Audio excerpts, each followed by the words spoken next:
ఏంది మామ మన బ్రతుకులు ఇంత దరిద్రంగా ఉన్నాయా? అవునలుడు, నాకు కూడా చాలా బాధగా ఉండదా.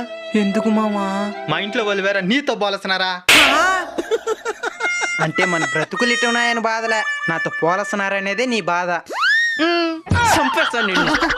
సారీ అల్లుడు. సరేలే, మన బ్రతుకులు మారేదానికి ఏదైనా ఐడియా ఉంటే చెప్పు. మచ్చా, బిజినెస్ స్టార్ట్ చేద్దాం. సూపర్ ఐడియా మామా. జిఎస్టీ తీసుకుందాం, వెబ్సైట్ క్రియేట్ చేద్దాం, బిజినెస్ స్టార్ట్ చేద్దాం అల్లుడు. అవును మామా, ట్యాక్సులు కడదాం, కోటీశ్వర్లు అయిపోతాం. అల్లుడు, మనం ట్యాక్సీలు కడితే ధనవంతులు అయిపోతాం. అవును మామా, దానికి ఎందుకు బాధపడుతున్నావా? సంతోషపడు మామా. మనం ధనవంతులు అయిపోతే మనకి రేషన్ కార్డు ఉండదు, అప్పుడు మనకి బియ్యం పప్పు ఫ్రీగా ఏరల్లుడు. అవును మావా, ఇది తెలియకుండా మనం అనవసరంగా బిజినెస్ పెట్టేసుంటామా. నువ్వు చాలా తెలివిమంతుడు మావా. ఇంకేమనుకునేవా?